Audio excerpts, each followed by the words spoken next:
Okay, I know. It's finally here though, so can we be just happy about that? I swear, these things are the longest recordings of my life.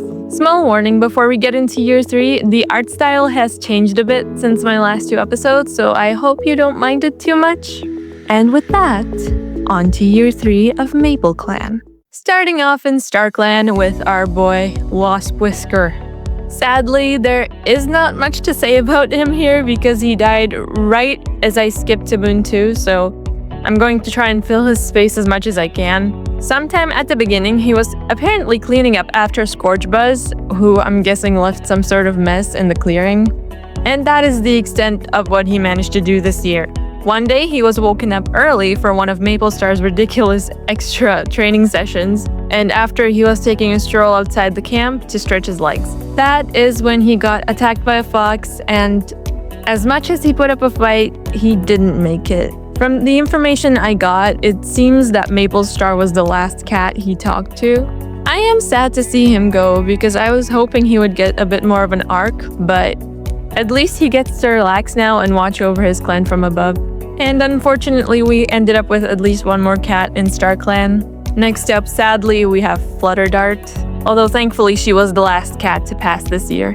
Early in the year, she was joking with Rippletail and seemed to be fairly close with Serpent Strike. He was helping her figure out what a clanmate meant when they made a comment to her. I'm guessing we all have an idea who that might be by now. She defended Brave Whistle in front of Maple Star when he was bothering her again and refused to back down. Also, she had an argument with Frostmore about the situation with him and his mom. She was concerned about how far it has escalated. They both ended up taking some time to cool off. She was hanging out with Swampelt quite a bit after that. I think she was trying her best to keep her calm and keep the peace. Ironically enough, for that, her relationship with Scorchbuzz did not improve too much, but they did mostly avoid each other. On Moon 5, she learned that she was expecting kids. She was hoping for a big litter when she moved into the nursery a moon later. For some reason, she was apologizing for very little things, like bumping into Brave Whistle or something. On Moon 7, she ended up giving birth to 2 kids, and we will get to them later. She was laughing with one of her kids, but noted that the other one kept getting under her feet. She recovered from birth on Moon 10, but also got yellow cough the same moon. I'm guessing she was more susceptible in her weakened state. On the same moon, though, she was also defending her clan at a gathering because of a certain cat, so I guess she got sick after that happened. And on Moon 11, she ended up passing away from her yellow cough. I was a little shocked when she passed. I feel really bad for her kids. They're so young and won't ever really get to know their mother. Now, continuing to the living cats, we are starting with Maple Star again. He is getting up in age and weirdness. I cannot figure this guy out. He got a runny nose shortly at the beginning of the year, and he also ended up dragging Swampelt onto one of his early morning training sessions.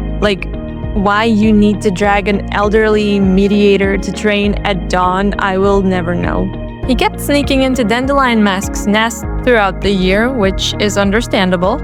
As previously mentioned, he had an argument with Brave Whistle. They were arguing about who was right in a circumstance. Since it happened a moon after Wasp Whisker passed, I think she might have been questioning the reasons behind the training and forcing older cats to do more than they could handle. He argued the extra training was necessary to keep them safe. The same moon, he took his son on a hunt and tried to joke with him. The hunt was good, but the jokes did not go over well. On Moon 3, he took a midnight stroll with Dandelion Mask and tried to give Midnight some advice, which was not too great. Midnight really just let him talk himself out while he worked. For some reason, he has been snuggling up to Swampelt this year. Dude, you already have a mate, if you haven't noticed. On Moon 4, he had another conversation with Brave Whistle about Wasp Whisker. This one was more civil, but still didn't resolve any issues. He ran into some cats from Slumber Clan at the border, and they exchanged pretentious pleasantries. They were nice-ish. He also had a bit of an argument with his son again, and he tried to befriend Lake Clan. I think he was trying to get an ally to support them because of a certain cat.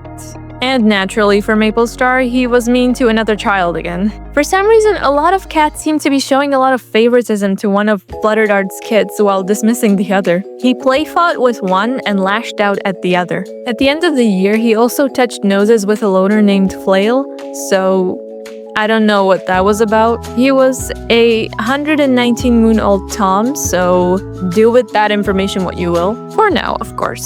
Now, Dandelion Mask was mostly being a bitch again at the start of the year. She ran into a cat named Comfy outside the clan and thought that Brave Whistle has been more quiet this year. She was showing Swanpelt a constellation late at night and, as mentioned, also took a late-night stroll with Maple Star. When a new cat joined, she ended up having an argument with them. She seems to be having these morning talks with Swampelt. I'm guessing it's just the grandma smack talk circle. And she also scolded Rippletail about not taking out a piece of crow food from the fresh kill pile.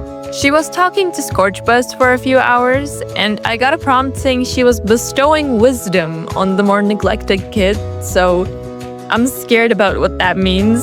Otherwise, she was mostly chill later in the year, but the thing that concerned me was that she was glad when Flutter Dart passed. She was also chatting with Midnight later on, but that was pretty much it for her. After Wasp Whisker passed, Frostmore was chosen as the new deputy, which feels like a solid choice to me now. He was a bit arrogant early on, but I honestly think he really grew up over the past 2 years. Early in the year, he got a runny nose, but that didn't last too long, and later he also had a stomachache that was also very short-lived. He saw Swanpelt being mean to somebody and started getting really concerned. A moon later, he had an argument with her, which also triggered the small fight he had with Flutter Dart. I really liked their relationship because it felt like they really communicated about issues. They gave each other time and then they came back to the conversation to actually resolve the issue. They came to the conclusion that Swanpelt might be going a little senile because of her age and is developing some issues. They decided to try and keep her as calm as they could and do their best to avoid aggravating or stressful situations. He wants to talk to Maple Star about retiring her as a mediator, but is worried about how she will react. He was kind of shocked when he saw Scorchbuzz being mean to someone. I'm not sure what that was about. And in an effort to make up with his mom, he took her stargazing. He also noticed Serpent Strike dispelling a rumor about somebody. I'm guessing that was related to him trying to keep the peace because of the cat I keep mentioning. And he also thinks Brave Whistle is a good listener. There seems to be a bit of favoritism towards one of his kids over the other, as previously mentioned, and here I will finally mention their names shortly. For example, he was catching special prey for and playing with one while not the other. He was devastated when Flutter Dart passed. He would barely get out of his nest. He was spending a lot of time with his kids and was looking at stars with one of them. I'm guessing you know which one I mean. He was surprised when Rippletail was being thoughtful to a new cat that came into the clan on Moon 10. On the last moon, he was really struggling with his duties as a deputy, and Serpent Strike started helping him. The guy had it rough this year, but I'm hoping it slowly gets better. Continuing on to the new kids, finally we have the seemingly new favorite of most of the clan, Orchid Kit. That is a tongue twister now that I'm saying that out loud. She saved a spider from being sat on by Dandelion Mask and was reminding Brave Whistle to eat. She was seen snarling at her grandmother during one of her more unstable moments, which was thankfully broken up quickly, and she also really wanted to introduce the new cat to everyone, the one that joined later. She was very talkative at her mom's funeral and kept talking about everything she loved about her. To me, it sounded like she wanted everyone to know everything about her mom, but no amount of words was enough for her. It feels so much sadder writing all this out. Later at the end of the year, she was talking to the cat that joined earlier in the year and got really vulnerable with them about this topic. And lastly, for this trio, we have Wheat Kid, and this poor girl needs a better support system, I swear. She seems to respect Scorchbuzz a bit and was noticing the cat that joined earlier in the year was checking if everyone got back to camp after a gathering. She was talking with Swanfeld about clan politics, which only left her confused. I giggled a bit when I saw that prompt. Like, I just imagined Swanfeld being like, "Hey, sweetie, come here," and just started talking her ear off about back in the day, the clans were different. On Moon 10, her paw pad started cracking from the cold, so she went to the medicine den for a bit, and apparently gave Midnight some really great advice. After her mom passed, she was feeling a lot of stuff at the same time. She felt sad, angry, confused, maybe a bit empty. She decided to decorate her nest with some feathers given to her by Brave Whistle after the burial. She seems to have a decent relationship with Midnight, and I'm kind of hoping she becomes a medicine cat. I don't want us to end up in a situation like before with Darkbelt. Speak of the devil, on the first moon, he was caught sharing prey with the rogue cat named Comfy. Relationship is debatable. They are literally like one moon apart. And he was also watching a mouse-shaped cloud with Rippletail. He kept checking on Brave Whistle for her injuries, and they talked a bit about the clan drama. He also saved her from a small branch that almost hit her head. As mentioned, on Moon 3, he was half-heartedly listening to some bad advice from Maple Star, and on Moon 4, he got heat exhaustion. He was fine about a moon later, but was also told some really disturbing information by the first cat to join this year, and can't really look at them the same way. He has also been getting some weird signs about Rippletail from StarClan, which made me super suspicious. Then there was a bunch of small stuff. He apparently can't stand Maple Star snoring, which is concerning considering they sleep in different dens. He was nice to Flutterdart, he saw Scorchbuzz look at stars, and as I said, was listening to Weedkid's advice. On Moon 11, he saw a StarClan cat on patrol, and seeing as it was the moon when he finished treating Weedkid, I'm choosing to believe it was Flutterdart.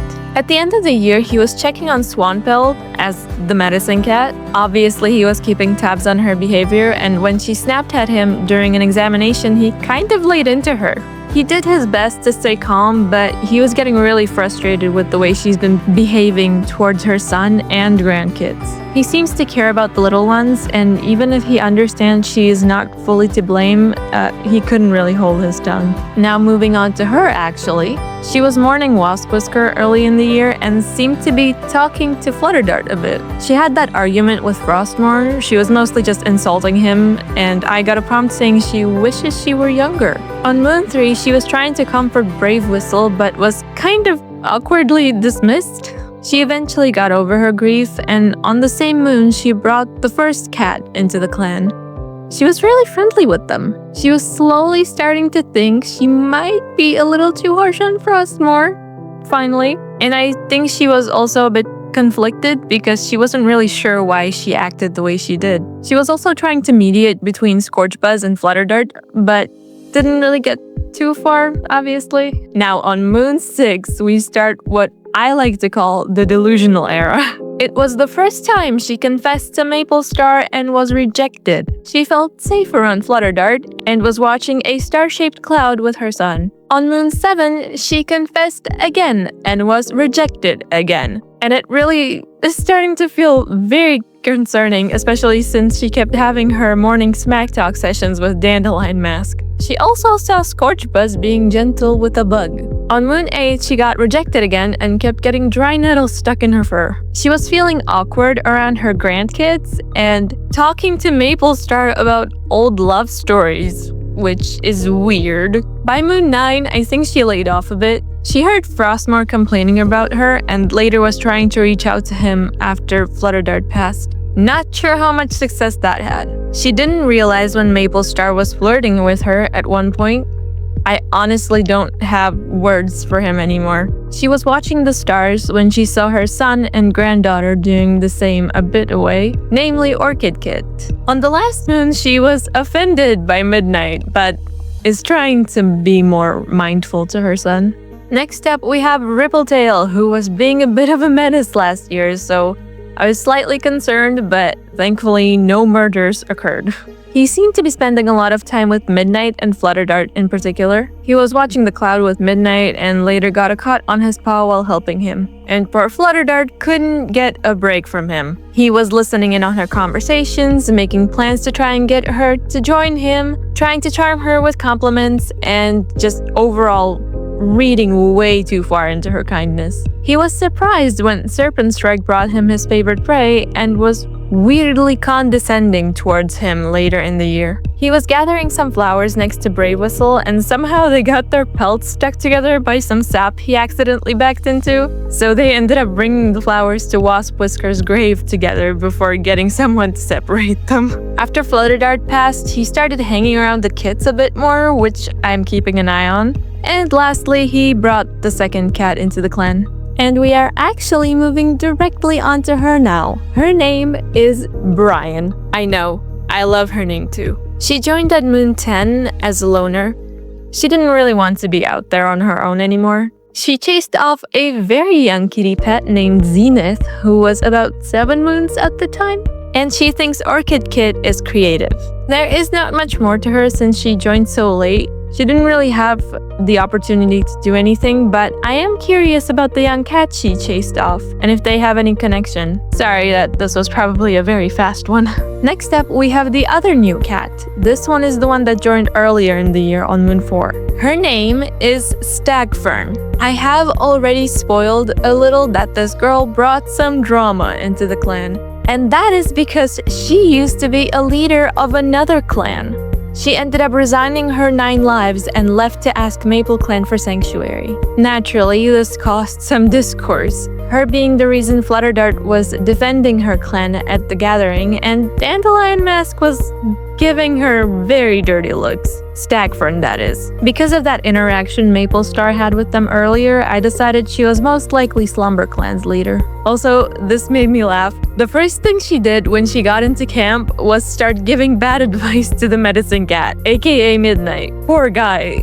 As if one nosy leader wasn't enough. She was helping Serpent Strike fill up a hole and maintain the camp. She seemed to have a bit of a crush on him. She seems to be quite fond of the kits, although she thinks one of the kits is dramatic. It is the one that hasn't been mentioned yet, but we'll get to her later. She thinks Orchid Kid is a good listener and asked her to teach her how to sing later in the year. Multiple cats have mentioned by now that Orchid Kid is a good singer, so I guess it's canon now. She was also discussing some crazy theories with Weed Kid, and apparently she thinks Swan Pelt is fun.